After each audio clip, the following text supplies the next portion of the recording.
Buenas tardes, mi nombre es Dana Belén y voy a dar respuesta a la pregunta a plantear: ¿cómo actúa el mecanismo que activa o inhibe al organismo en su capacidad cognitiva? Primeramente, vamos a definir lo que es la atención, y es el proceso por el cual no notamos los estímulos importantes e ignoramos los estímulos irrelevantes de manera selectiva. Como ya conocemos, la atención del proceso de la percepción. Entonces, los tipos de atención tienen dos factores, las cuales son los factores extrínsecos y los factores intrínsecos. Los factores extrínsecos son aquellas de las propiedades de los estímulos que capturan la atención de mayor medida que otras. Son los estímulos que por default se llaman la atención, ya sea por el tamaño, por la posición, por el color, porque los colores primarios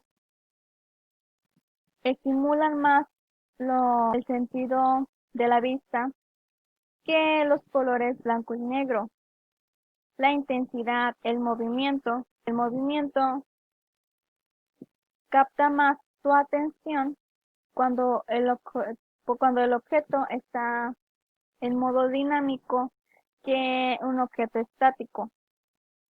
La complejidad, la relevancia y la novedad. Los factores intrínsecos suelen tener un componente de mayor voluntariedad y conciencia por parte del individuo. A esto se refiere que el sujeto que está teniendo este proceso de atención es más su proceso de voluntad al querer tomar atención o no.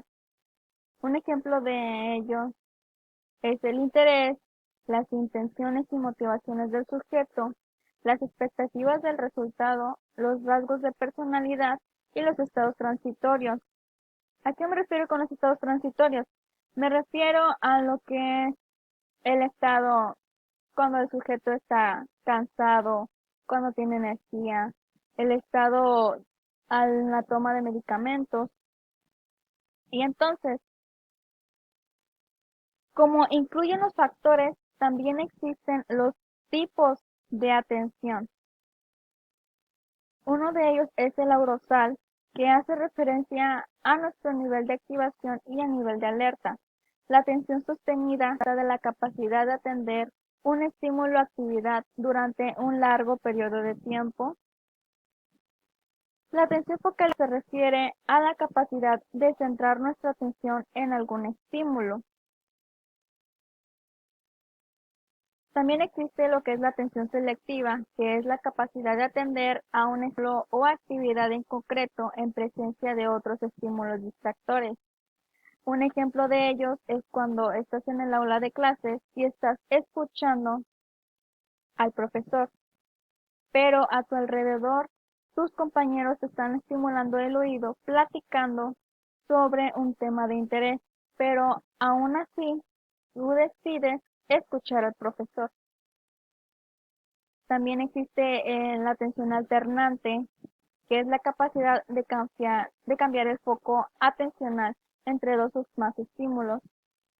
Y por último, la atención dividida, que es la capacidad que tiene nuestro cerebro para atender diferentes estímulos al mismo tiempo. Un ejemplo de ello es cuando el sujeto, pero al mismo tiempo está hablando por teléfono. Entonces, como los factores y los tipos de atención, también existe su proceso de la atención. ¿Cómo es que se da la atención?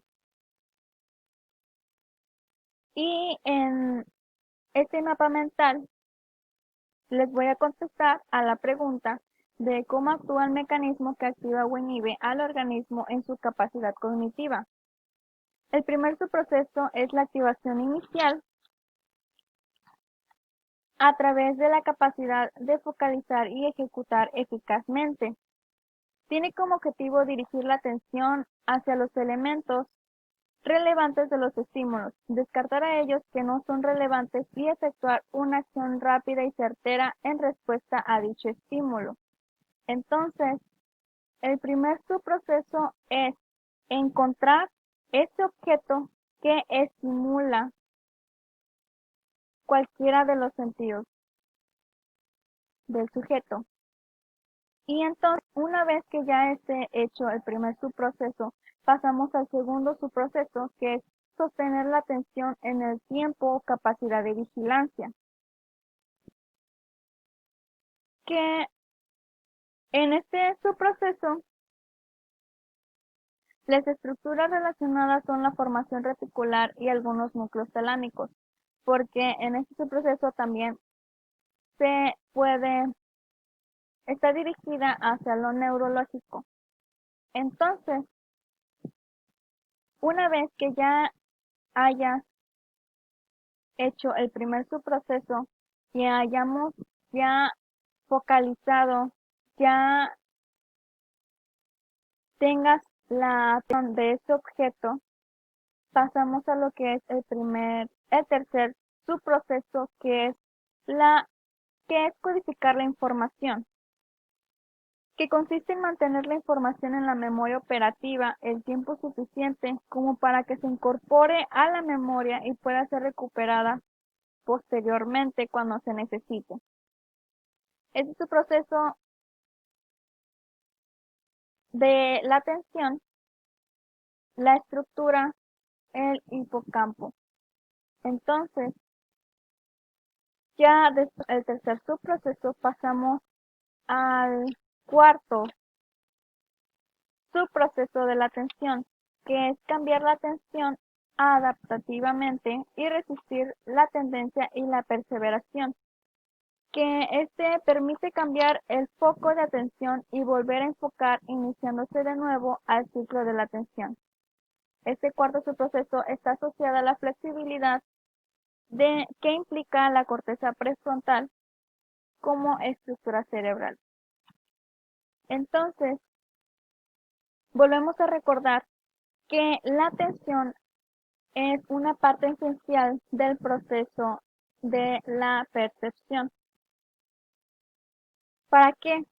Para que se pueda llevar a cabo un aprendizaje exitoso. Y así es como actúa el mecanismo, la cual es la atención. Y pues es todo de mi parte. Que tengan buena tarde, buena mañana y buena noche. Depende de qué hora estén viendo el video. Muchas gracias.